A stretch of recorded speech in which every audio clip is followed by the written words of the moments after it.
Welcome back to our playthrough of Dark Souls 1. Today we will be exploring Undead Burg, one of my favorite levels from the game, because there are so many little shortcuts to explore.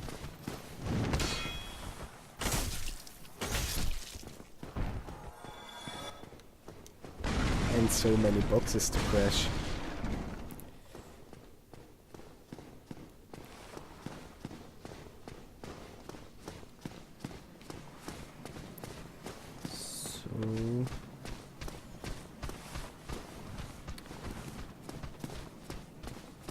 For example, here you can drop down instead of going through the fog gate, then drop down even further to these guys, where they will try to ambush you, and they will succeed, as you see here. But no biggie, just wanted to show you how it looks like if you get hit in the ambush.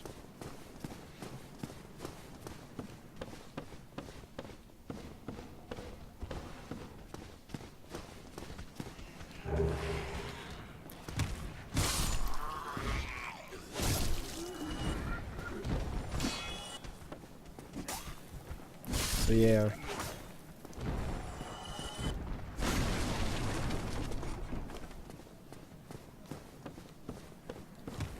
There's a lot of small ambushes around. It's something Miyazaki really likes in Dark Souls game, especially in the newer ones. There are a lot of silly ambushes everywhere. Like you can't go around corners in Dark Souls 3 without expecting an ambush. But I think that's a more fun way to make things, let's say, more organically difficult. Unlike Dark Souls 2, where they just fill every room with dozens of enemies. It's not really fun, especially because the Dark Souls combat engine is built around one-on-one combat. Didn't I already go here? Oh, so much for my favorite level of the game. Already got lost. Yeah, what? Did he just phase through the wall? Oh no. He phased through the stairs. All right.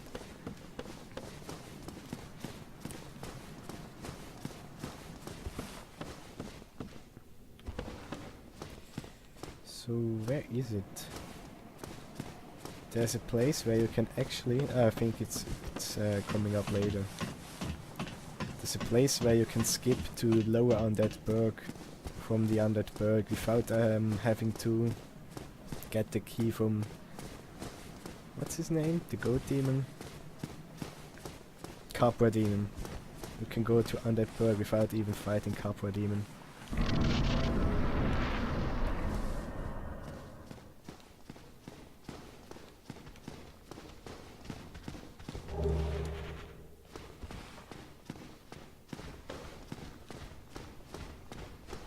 And there's this jump, but we're not gonna try that.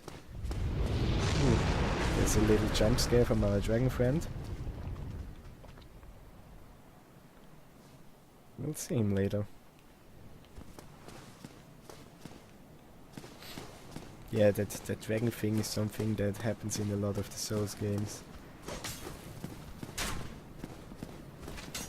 It just swoops down, it says hello and leaves again.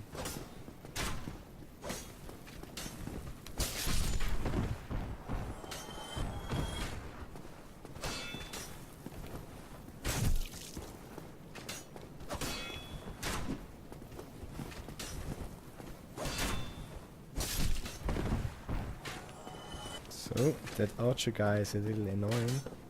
So let's go take care of him. Ouch.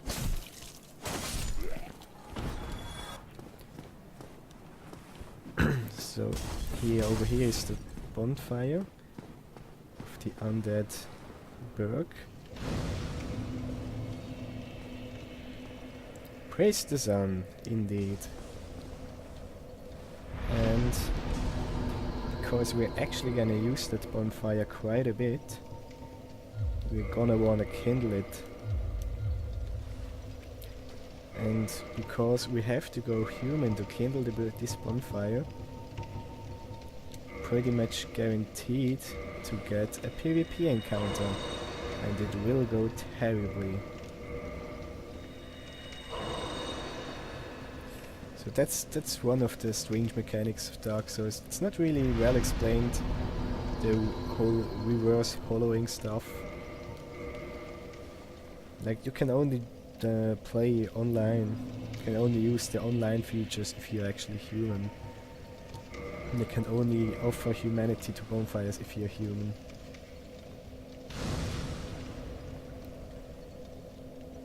And now we are back to 10 Estus, and our beef jerky face is gone.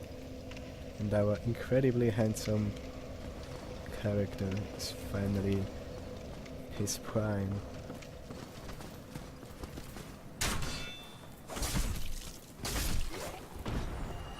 Ooh, where did he go? Ah, here.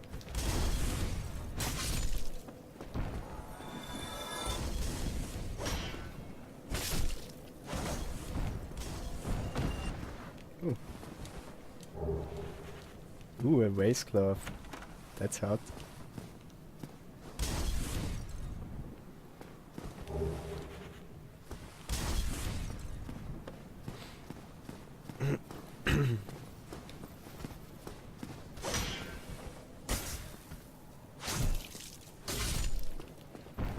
So then we have the little tank guys over here. They can actually drop their shield, which is a really good shield for how early you can get it in the game. And it can kind of carry you through a lot of the game, because it has low stat requirements and really high stability.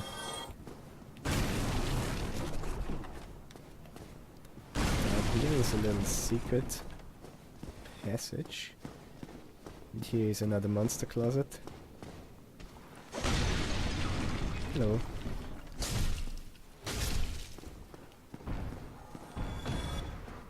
The fireplace that goes into, doesn't have a chimney. The fireplace that goes into the stairs, or whatever this is supposed to be. And here we have our first merchant, I believe. As you can see, he is petting something. Don't think he's petting the barrel. I think he's petting something he believes is there and isn't. But let's talk to him, maybe he will say something interesting. Well now, you seem to have your wits about you, hmm? Then you are a welcome customer. I trade for souls. Everything's for sale. Things are getting treacherous in these parts. A horrible goat demon has moved in below. And up above, there's that humungous drake and a bull demon too. If you stick around this place, it might end up being your grave. He's a funny guy. Here, I'm not here to chit-chat. We talk business, or we talk nothing at all.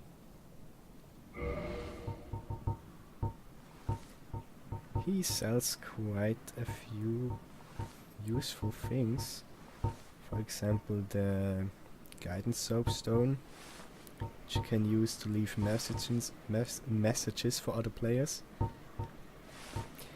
Then the residence key that opens up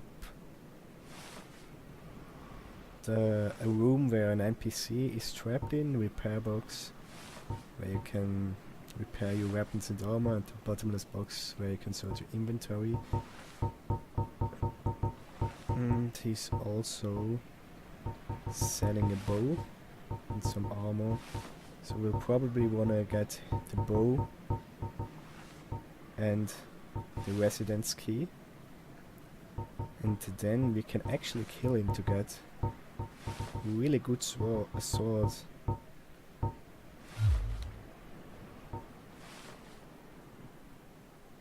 Here, I'm not here to chit-chat.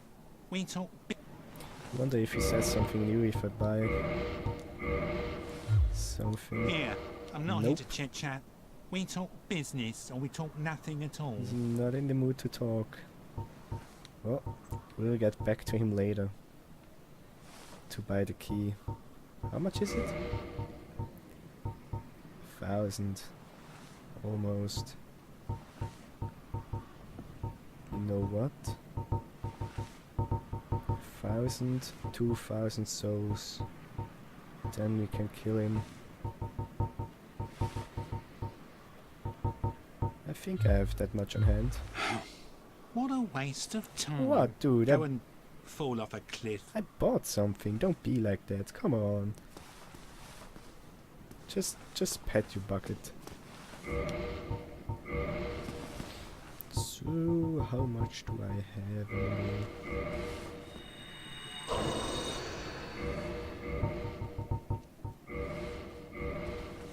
That's one thing the newer Souls games have done better. You can use multiple soul items at once, which is really a blessing. That should be enough. Oh, I hope you brought... Here, I'm not here to... We talk...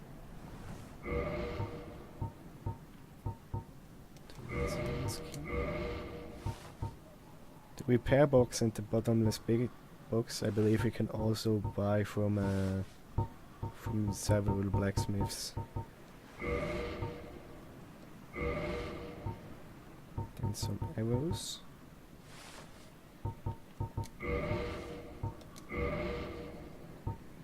Yeah, and Here, I'm not here to... We talk... I guess now we can Thank you kindly.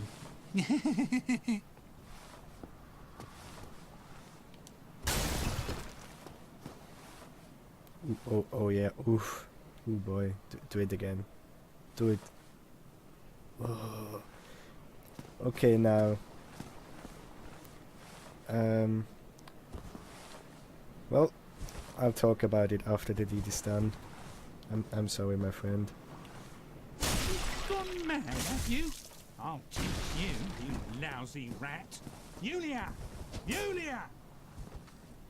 So, as you can hear, he's talking about Julia. It's unclear whether he's talking about his invisible pet, or about his sword, or if his sword is his Why invisible me? pet. Little Yulia.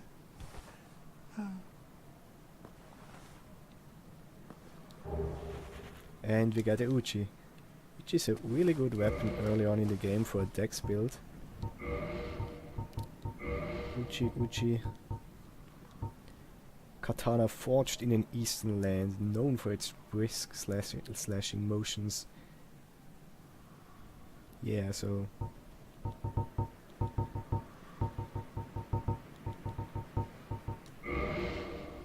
Ooh, I need more dex for this. I see. How much do I need?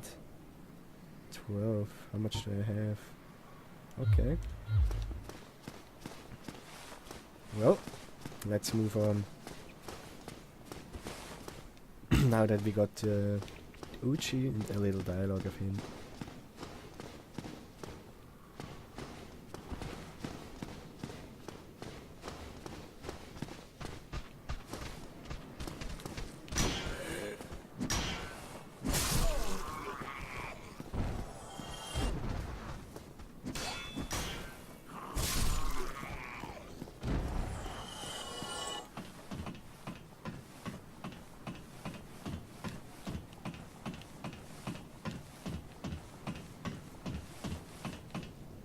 Noise.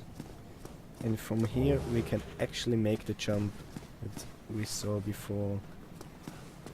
Well, I do say we can make it, but actually making it is another matter. We'll try it once, and if we don't make it, we'll just move ahead. Oh, nice. That's something I don't enjoy much about the Dark Souls series. There's a lot of weird little platforming sections that what's it called? That well in Majula in Dark Souls 2 is a really good example. we have to do a lot of pretty precise jumps. And the engine is just not made for that stuff, you know. We'll just leave these guys be. Move on with our life.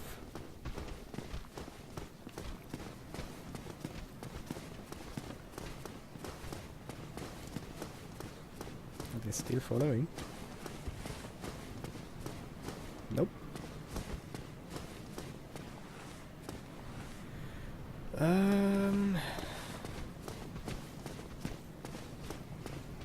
Was it down here or did we check out everything here?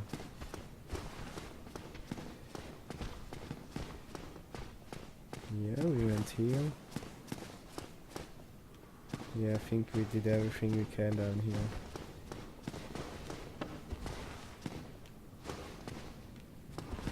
Okay, then let's move on ahead. I kinda forgot where the shortcut is for low around that berg. I kinda wanna show that actually. Since we're already here.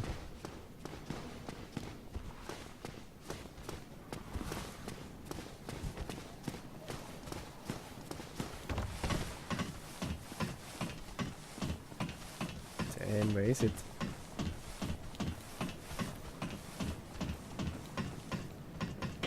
Well, let's just move on.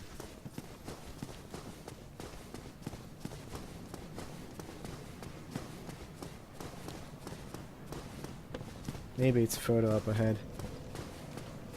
Up there is that guy throwing firebombs at us, so we'll have to be careful crossing this bridge.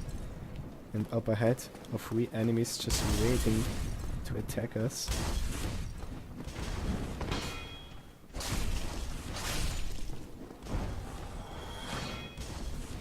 This is probably the part of the game I've done the most when I played through it the first time.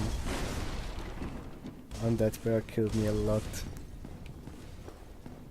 And then there's this stupid door which we will talk about as soon as we get to open it. But I have a little personal vendetta against this door.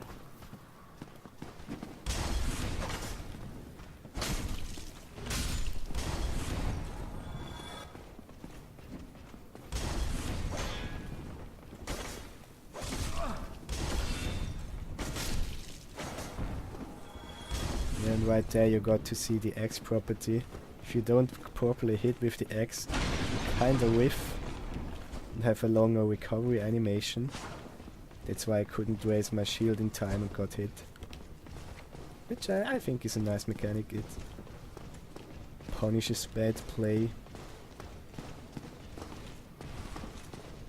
But what is this room even for? There's nothing here. No.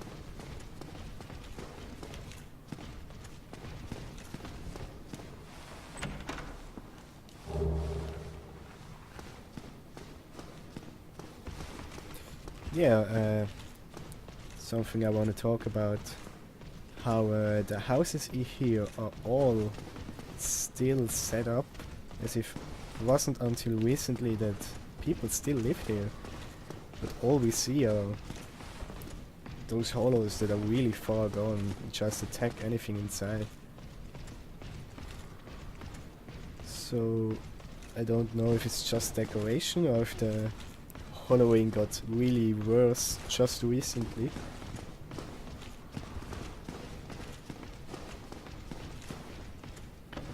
Because there's also, and people that watch the Plague of Gripes playthrough of the game know what I'm talking about. Where is it? Further ahead? I think it's further ahead. There's neatly stacked piles of bricks around all over the place. As if just until just recently people were still building stuff in this town.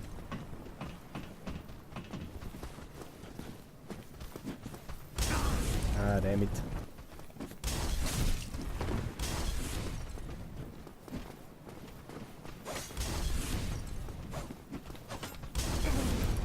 Don't do this to me, buddy.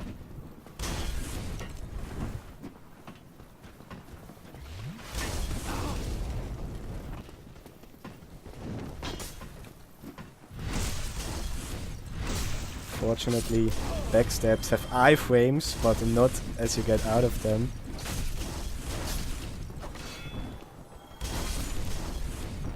Oh, so, almost done. Oh, come on. It wasn't fair.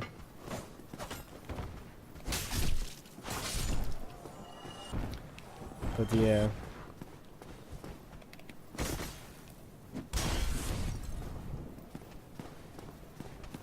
A lot of the difficulty from the game comes from trying not to get yourself overwhelmed. Like, this could have very easily gone very bad if I had gotten nervous and or panic rolled or done something stupid. But as long as you stay calm in situations like these, there's not much enemies can actually do. Down here, that fire, I believe, is from the lower Undead Berg, so it is rendered the lower Undead Berg, and you can't jump from here to there, but I still haven't found the shortcut where it was. Well, we get there eventually. This door, I believe you... Oh yeah, I bought the key. Just wanted to say you can only open it with a key. There's not really much in there. There's a chest on this side. With some gold pine resin, which I believe the boss of this area is weak to. And it looks kinda cool on your weapon, I guess. But I'm not a big fan of weapon buffs. I'm not a big fan of using consumables in general in all kinds of games. Like, and I'm the kind of person that keeps all his elixirs until the final boss. But maybe he has one more form. Maybe. And, well, yeah. You know what I mean. So... down here we have our first encounter with a Black Knight. And, oh, I have my Zweihander with me, I forgot. These were actually supposed to roam the game randomly, so you just bump into them at times. And unfortunately, due to technical limitations, that could not be implemented. If we are lucky, we might actually get a weapon drop from him. Provided we can beat him.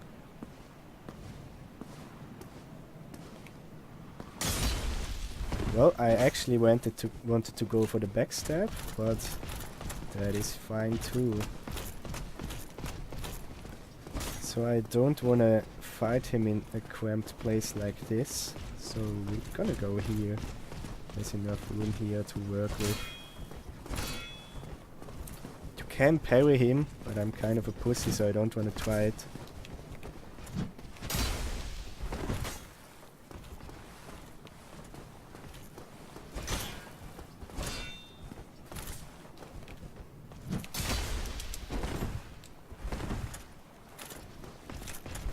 Well, that's it, eh?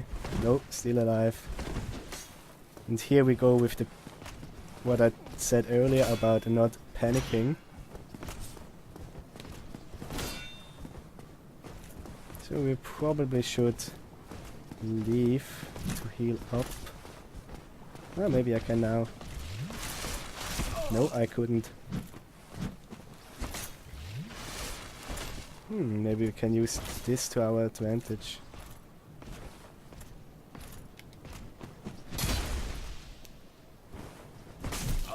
Ouchie.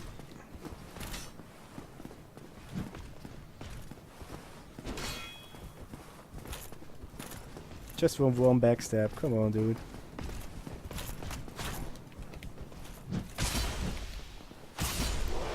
That works too. A chunk and that's it. Well, can't have it all.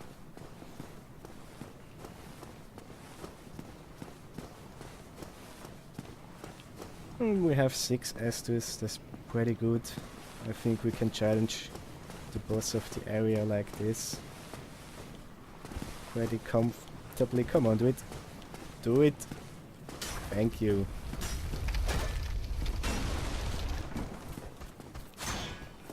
Oh fuck. Forgot that I can't wield it in one hand. No, it was all a part of my plan. Just according to Keikaku.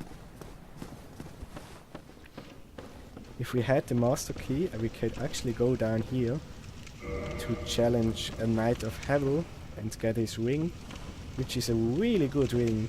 It boosts your equipment load by a lot.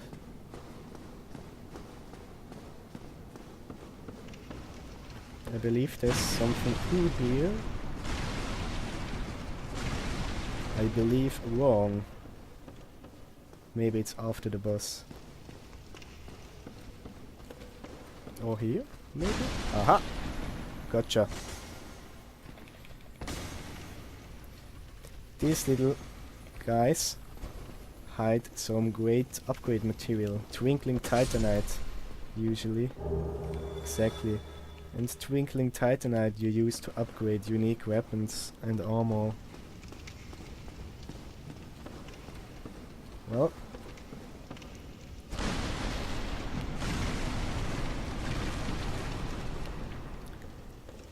Coming up is the first not tutorial boss of the game.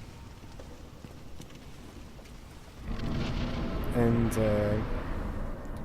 here again you are rewarded for first taking in your surroundings and finding this ladder. And this is actually another boss besides the tutorial boss where you can utilize the plunging attack by using this elevated place here. If you don't take out these guys first and just rush into the boss battle, they will bother you a lot by shooting you in the back while you are trying to fight the boss. And here we can see the undead parish.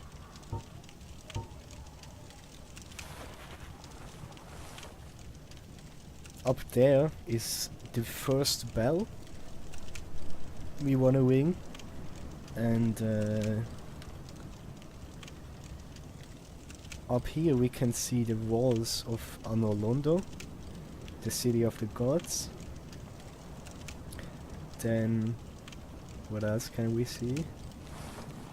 That's a thing I like about Dark Souls. If you can see it, you can usually go there. Yeah, I think that's about it for interesting locations.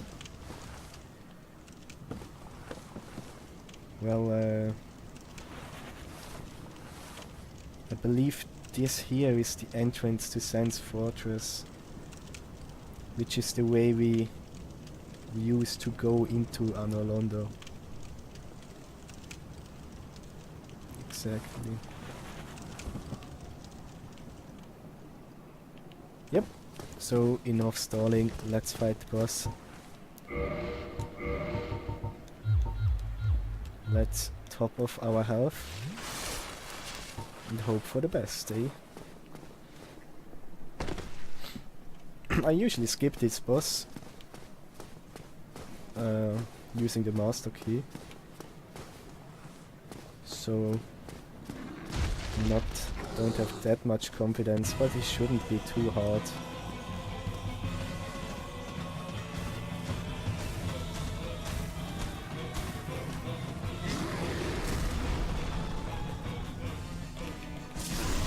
Yep, half health down.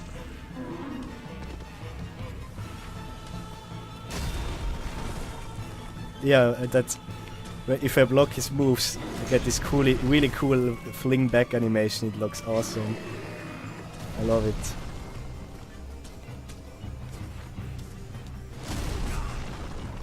Ooh.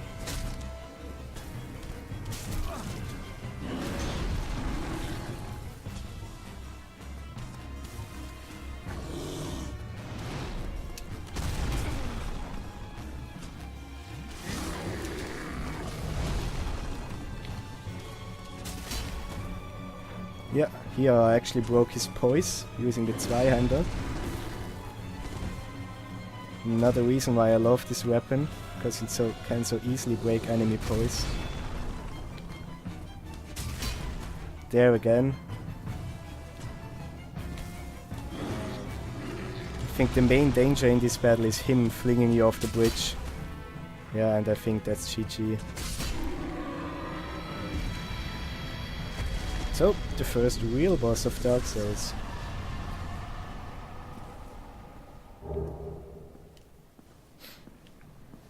He actually does not give us an item to read which would tell us more about him, which the bosses usually do.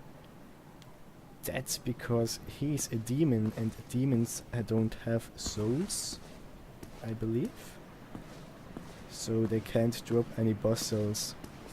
But that's something they have completely either deliberately ignored or forgotten in the future parts of the game. Because in future parts, every boss leaves a soul, it doesn't matter if it's a demon or a dragon.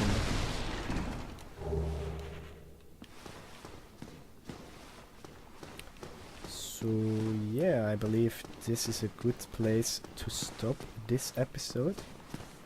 Next episode we will talk to this mysterious, handsome young man.